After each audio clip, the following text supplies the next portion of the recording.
Namaste, good evening. I am Dr. Vijay Khare. I am today interacting with you on very important topic on Chhatrapati Shivaji Maharaj and his vision and nation building. This is a new area which I have explored in the academic field, and recently just we have started PG diploma program in the Department of Defense and Strategic Studies. After completing fourth batch, Department of Defense and Strategic Studies is going to introduce a new course, new MA program, that is Chhatrapati Shivaji Maharaj, his vision and nation building. In this context, I would like to give at a glance how we should study the Chhatrapati Shivaji Maharaj.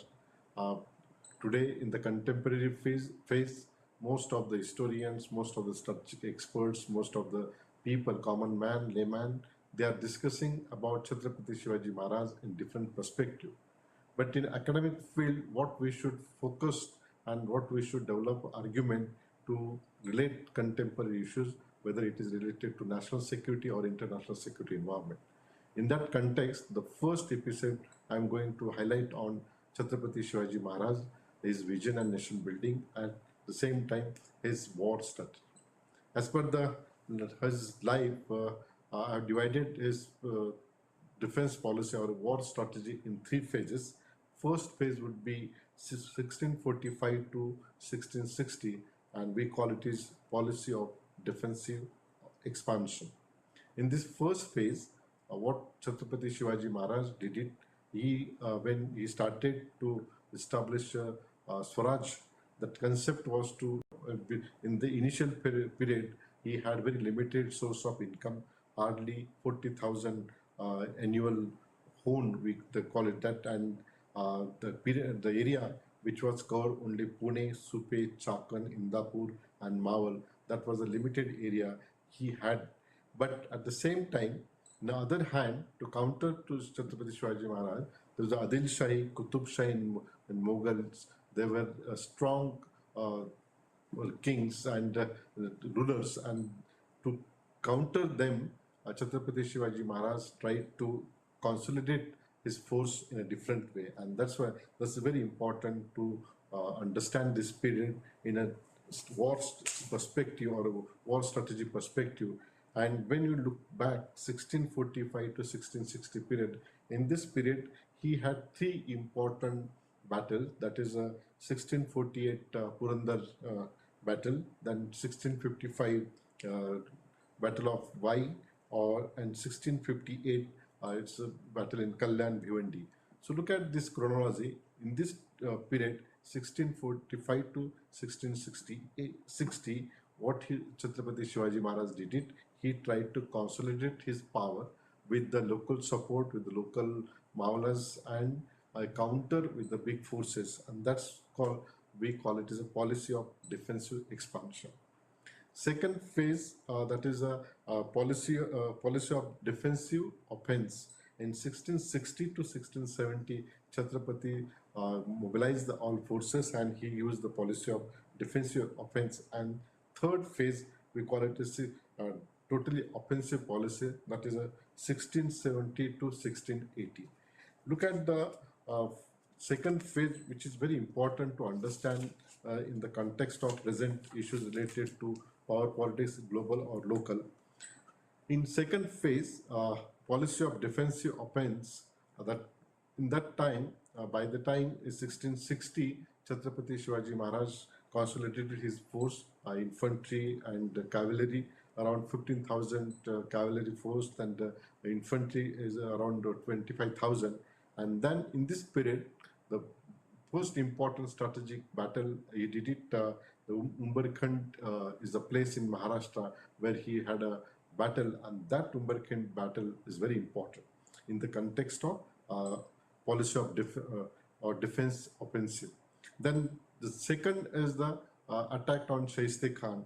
If you read in a strategic perspective, you will understand how Chhatrapati Shivaji Maharaj played an important role to establishing the Swaraj in the context of war strategy. And these are the two important points, or these are the two important historical locations where we can deal with the Chhatrapati Shivaji Maharaj. And third phase, we call it is a totally offensive policy. That period is 1670 to 1680. In this time, Chhatrapati Shivaji Maharaj consolidated around 60 to 70,000 infantry, 25 to 30,000 cavalry forces, then most of the forts, then other part he consolidated, particularly maritime. He controlled the maritime security, used the maritime strategy, and he we call it is a full scale of war offensive. That was the campaign of Karnataka. So these are the period where we can divide Chhatrapati Shivaji Maharaj war strategy.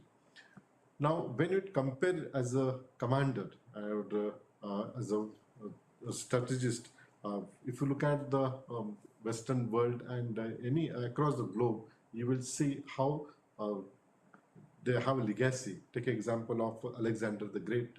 In a history, everyone talks about Alexander the Great, but Alexander, his father,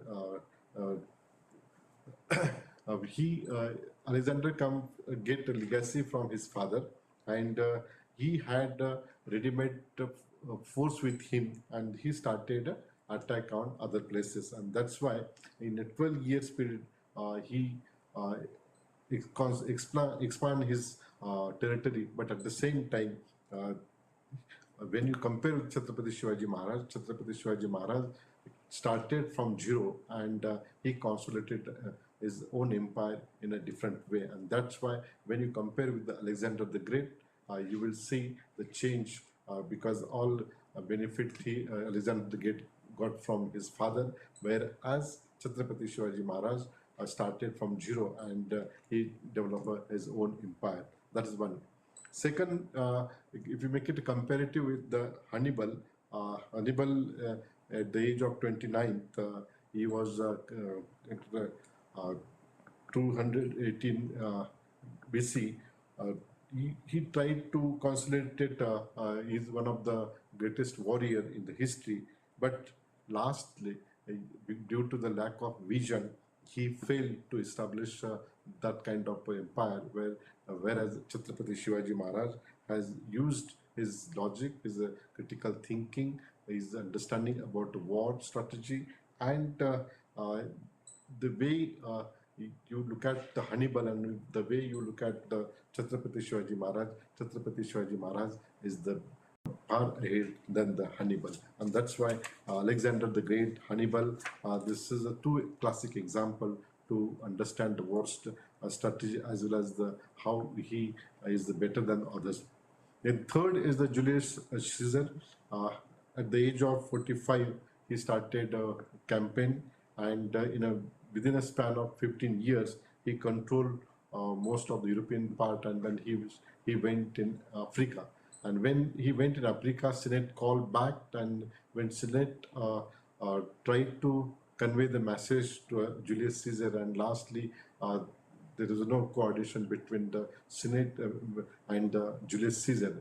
Whereas Chhatrapati Shivaji Maharaj, he had very good senapatis, very good maulas. He had control over all senapatis. He owned the trust of all senapatis, and this is the beauty of Chhatrapati Shivaji Maharaj. Whereas Julius Caesar, although he controlled most of the power in European part, but when he went in Africa, he lost the trust by the Senate, and the Senate took action against him. But here in the Chhatrapati Shivaji Maharaj case, here you will find that there is no any kind of revolt amongst Chhatrapati Shivaji's good people, and that's why when you compare Julius Caesar, again Chhatrapati Shivaji Maharaj is far ahead than Julius Caesar.